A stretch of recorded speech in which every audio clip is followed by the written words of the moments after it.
Hello प्यारे बच्चों, आज हम यहाँ आपको 12th क्लास का फिजिक्स जो है आपका वो जो चैप्टर आपका 9 है, इसमें जितने भी इम्पोर्टेंट क्वेश्चन हैं जितने साल से आ रहे हैं हम आपको इस वीडियो में बताने वाले हैं। साथ में उसका सोल्यूशन आपको प्रोवाइड कराया जाएगा। तो देखिए, यहाँ ध्यान से देखिएगा प्यारे बच्चों, यहाँ आपको स्क्रीन पर क्वेश्चन दे दिया जाएगा, साथ में ये भी दिया दे रहेगा कि कौन सा क्वेश्चन कितने सालों से पूछा जा रहा है। तो इसे ध्यान से देखिए। तो ये आपका चैप्टर 9 का है। तो चैप्टर 9 का है जो उसका नाम है वो है किरण प्रकाशिकी एवं प्रकाशिक यंत्र।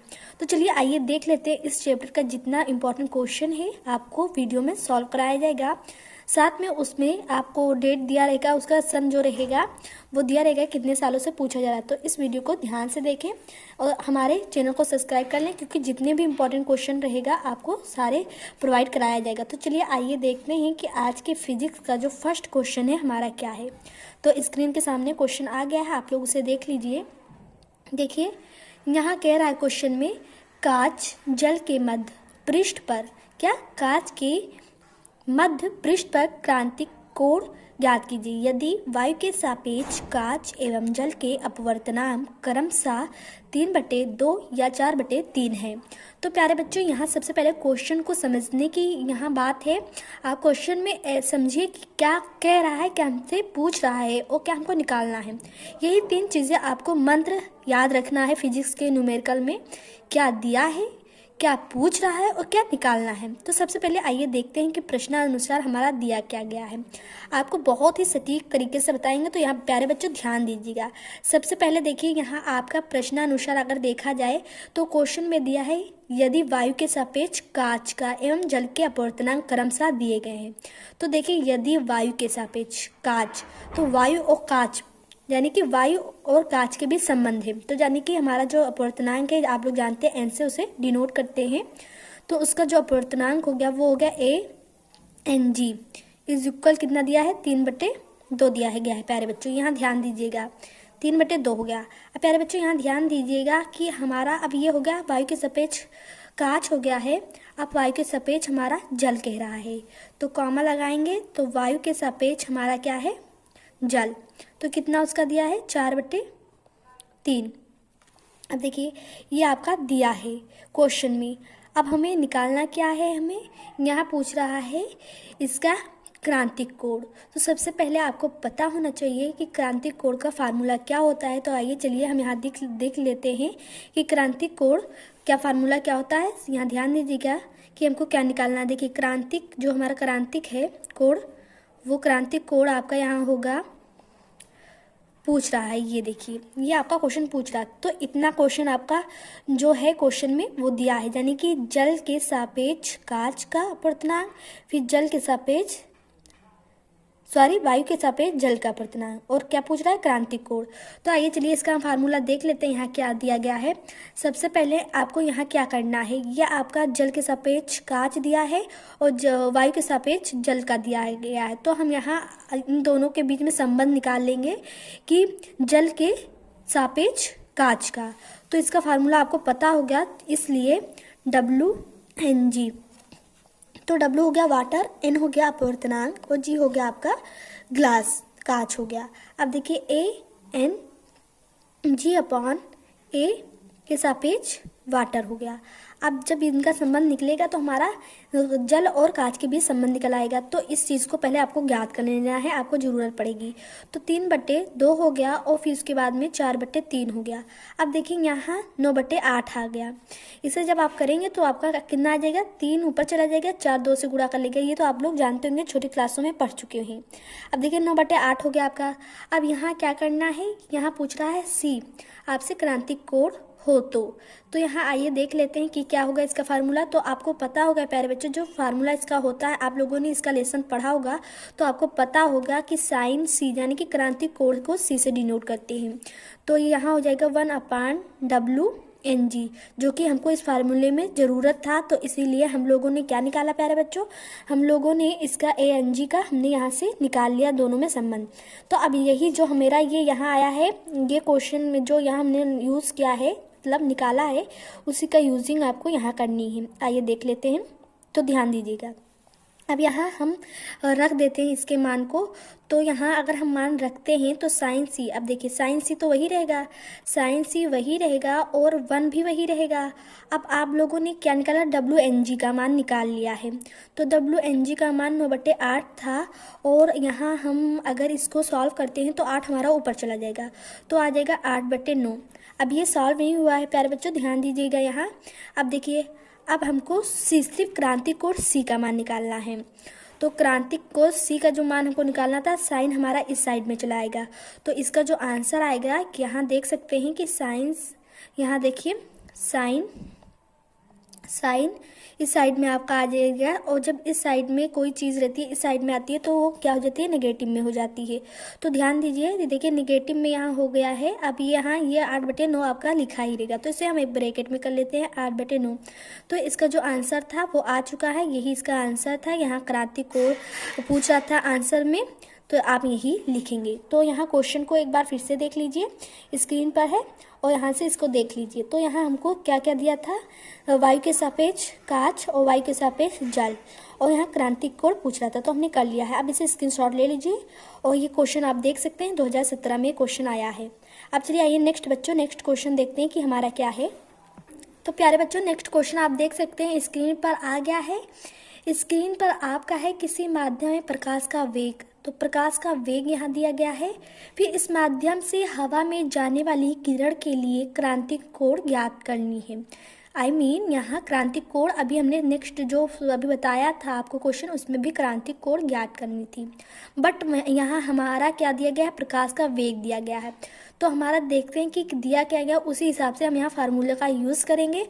तो आइए देख लेते हैं कि दिया क्या गया है, उसको हम यहाँ लिख लेते हैं प्यारे बच्चों। तो ध्यान दीजिएगा, तो यहाँ हम लिख लेते हैं NM। तो हमारा C/VM हो जाएगा, इस फार्मूले का यूज़ करेंगे।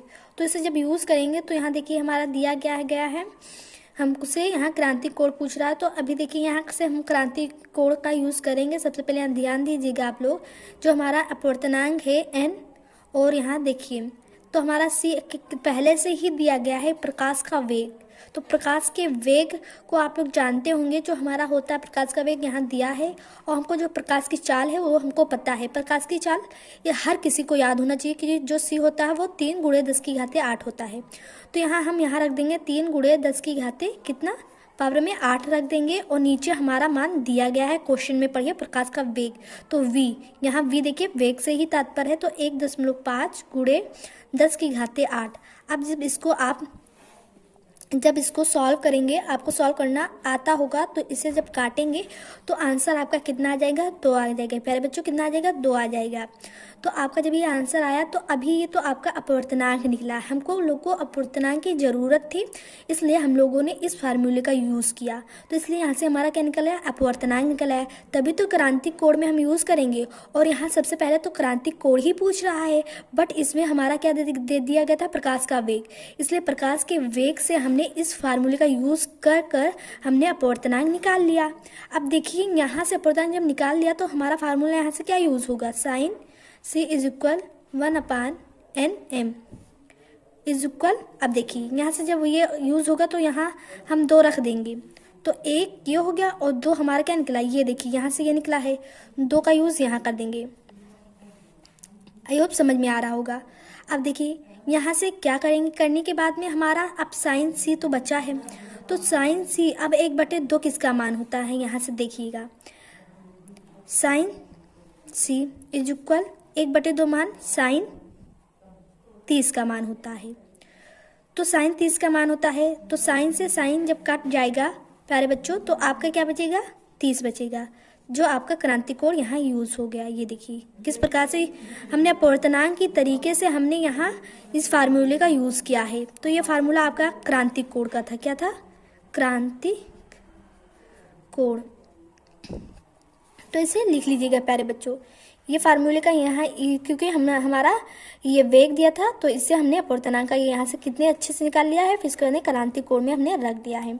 तो इसके स्क्रीनशॉट ले लीजिए और देखिए क्वेश्चन कितने साल में पूछा गया है। देखिए 2020 में ये क्वेश्चन आया है, स्क्रीन पर देख सकते हैं, ये 2020 में क्वेश्चन आया है। तो जितने भी क्वेश्चन आए हैं वो सारे हम आपको सॉल्व करवा रहे हैं। इसी लेसन के जितने भी इंपॉर्टेंट क्वेश्चन सारे सॉल्व करवाए जाएंगे, तो इसलिए हमारे चैनल का साथ बने रहिए। आइए नेक्स्ट क्वेश्चन देख लेते हैं कि हमारा क्या है। प्यारे बच्चों, स्क्रीन पर क्वेश्चन आ गया है। ये क्वेश्चन 2016 में पूछा जा चुका है। तो ये क्वेश्चन है, अवतल दर्पण के सम्मुख 10 सेंटीमीटर की दूरी पर रखी वस्तु का 3 गुना बड़ा वास्तविक प्रतिबिंब बनता है। अवतल दर्पण की वक्रता त्रिज्या ज्ञात कीजिए। तो हमको त्रिज्या ज्ञात करनी है। तो आपको यहाँ देखिए, चूंकि प्रश्नानुसार हमारा जो प्रतिबिंब है वो वास्तविक है, तो इसका जो आवर्धन होगा वो ऋणात्मक होगा। क्या होगा? ऋणात्मक होगा। अर्थात जहाँ आवर्धन हमारा, यहाँ से आप यूज़ कर सकते हैं। देखिए आवर्धन क्या होगा इसका, पहले देखिए आवर्धन पहले लिखेंगे। यहाँ देखिए आवर्धन का यूज़ करेंगे।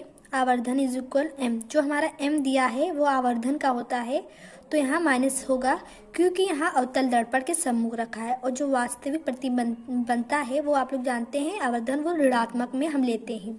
तो वास्तविक प्रतिबिंब का ऋणात्मक लेते हैं, v अपान क्या हो जाएगा हमारा, u हो जाएगा। प्यारे बच्चों, कितना गुना बनता है इसका?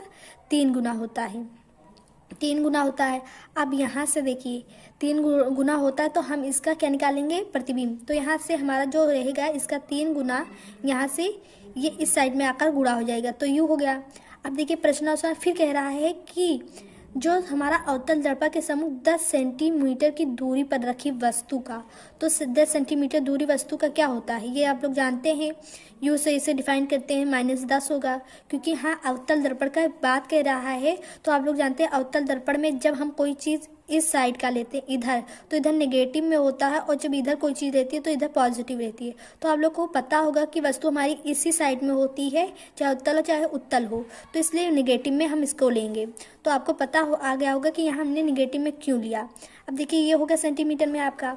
अब यहाँ से देखिए, इसलिए हम क्या कर सकते हैं, इसलिए हम हमारा यू आया है इसको हम इसके स्थान पर रख देंगे, क्योंकि दूरी ही तो दी है 10, तो इसमें जब हम रखेंगे तो हमारा कितना आ जाएगा, यहाँ ध्यान दीजिए -3, क्योंकि हमारा 10 में माइनस है और हमारा यू का आया है। तो यहाँ से गुणा जब हम कर देंगे तो हमारा कितना आ जाएगा, 30 सेंटीमीटर। तो ये आपका क्या निकल आया, v। अब देखिए यहाँ से हमको इसमें त्रिज्या ही ज्ञात करनी है, तो सबसे पहले हमको इसे भी जानना जरूरी होगा कि इसका मान कितना होगा, तभी हम वहाँ यूज़ करेंगे। अब यहाँ से देखिए फार्मूले का यूज़ करेंगे, तो सूत्र यहाँ से देख सकते हैं, जो सूत्र है 1/f is equal 1/v plus 1/u। You से इसी फार्मूले का यूज़ करेंगे। यहाँ से देखिए, अब इसका फार्मूले का जब हमने यूज़ किया तो हमारा यहाँ देखिए 1/f मान हम रखते चले जाएंगे, तो हमारा -30 वहाँ क्या था, v का, तो यहाँ 1/30 रखेंगे, -30 हो गया। अब देखिए यहाँ से हमारा जो 1/u है ये भी कितना है, माइनस में रहेगा। क्यों रहेगा माइनस में, अब आपको बताते हैं। हमारा 10 क्या दिया था, 10 वस्तु की दूरी तो दी थी, तो वहाँ से अगर यहाँ प्लस था तो यहाँ से अगर हम माइनस क्या रखेंगे, 10 रखेंगे, तो यहाँ माइनस ही तो आ जाएगा। तो माइनस जब आ जाएगा तो यहाँ हमारा -30 ये हो गया, और माइनस से यहाँ चेंज हो गया, प्लस माइनस माइनस हो गया, तो 10 हो गया। अब देखिए जब 10 हो गया यहाँ से, तब अगर हम इसको काटते हैं तो हमारा कितना आएगा, अगर एलसीएम ले लिए तो हमारा कुल एलसीएम कितना आ जाएगा, ध्यान दीजिए 1/f, कुल एलसीएम हमारा कितना आ जाएगा, 30। यहाँ एलसीएम आपका 30 आ जाएगा, तो एलसीएम से 30 हो गया। अब इसका जब अब ऐसे 30 से कम 30 हो गया, 10 का 30, 3 और 3 ये और एक ये कितना हो जाएगा, 4 हो जाएगा, तो कितना हो गया, -4 में आएगा। अब इसको जब काटेंगे तो हमारा कितना आएगा, 2/15 आएगा। तो अगर फोकस दूरी की बात करें तो यहाँ आपका फोकस दूरी कितना आ गया है, अगर इसको उलट दें, अब क्योंकि 1/f था तो उलटने पर हमारा कितना आएगा, पहले बच्चों ध्यान दीजिए, ये हमारा 15 ऊपर चला जाएगा और 2 हमारा नीचे आ जाएगा। तो अब यहाँ से वक्रता त्रिज्या आप बहुत आसानी से निकाल सकते हैं। तो देखिए इसलिए वक्रता त्रिज्या आपकी यहाँ से देखिए, ध्यान दीजिएगा, वक्रता त्रिज्या का जो फार्मूला होता है वो होता है R = 2 × f। तो इतना होता है।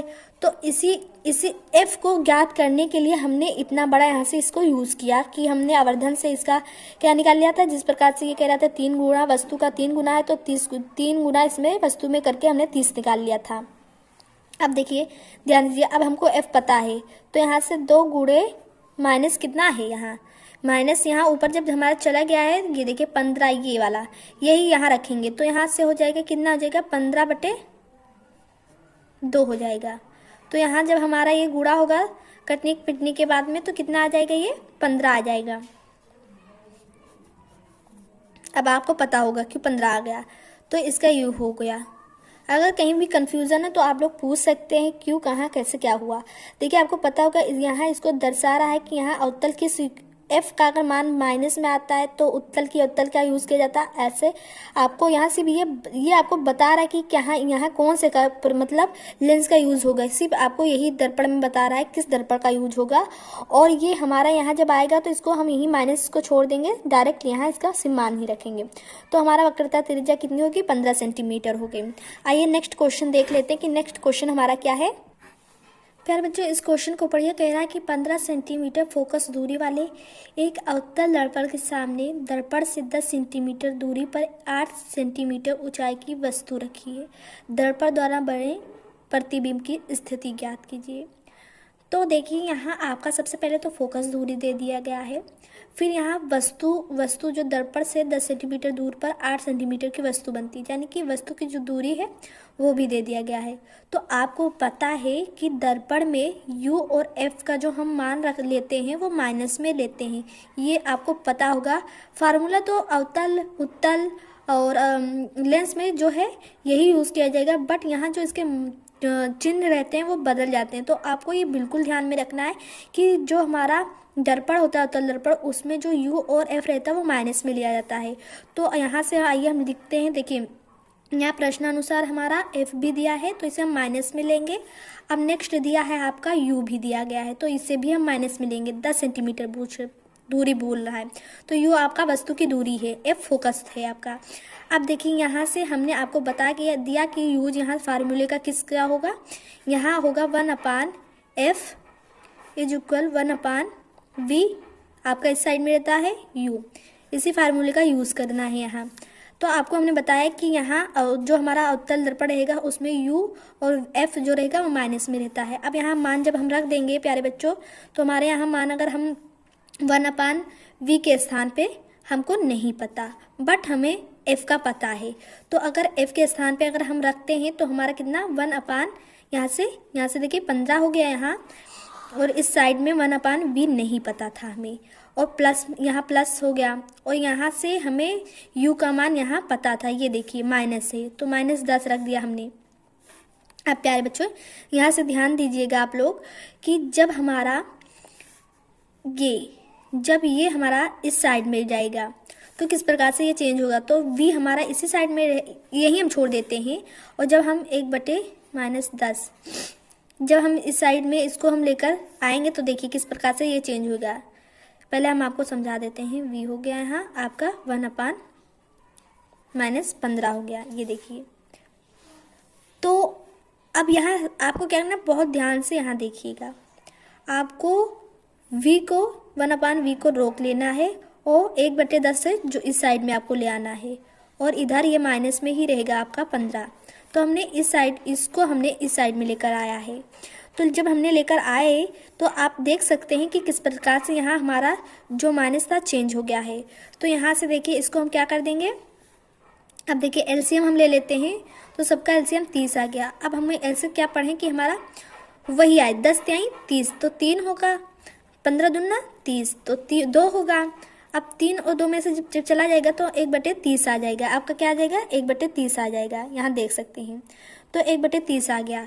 अब जब इसको हम उल्टेंगे तो देख सकते हैं अगर v केवल आएगा तो आपका क्या आएगा 30 आएगा, यहाँ देखिए। तो v आपका कितना आया 30। तो यहाँ आप कह सकते हैं कि जो प्रतिबिंब है, प्रतिबिंब दर्पण के पीछे 30 सेंटीमीटर की दूरी पर बनेगा। यही तो पूछ रहा था कि दर्पण द्वारा बने प्रतिबिंब की स्थिति ज्ञात कीजिए। तो स्थिति उसकी क्या रहेगी, दर्पण के पीछे 30 सेंटीमीटर की दूरी पर बनेगा। तो यही आपका आंसर हो गया। तो आई होप स्टूडेंट आपको इतना समझ में आया होगा। ये क्वेश्चन 2016 में आया था। तो ये पार्ट 1 वीडियो है इस चैप्टर का। इस चैप्टर में जितने भी इंपॉर्टेंट क्वेश्चन है आपको सारे पार्ट वाइज बताए जाएंगे। तो आप हमारे चैनल को सब्सक्राइब, शेयर, कमेंट्स करना ना भूलें। कहीं डाउट है तो पूछ सकते हैं। तब तक के लिए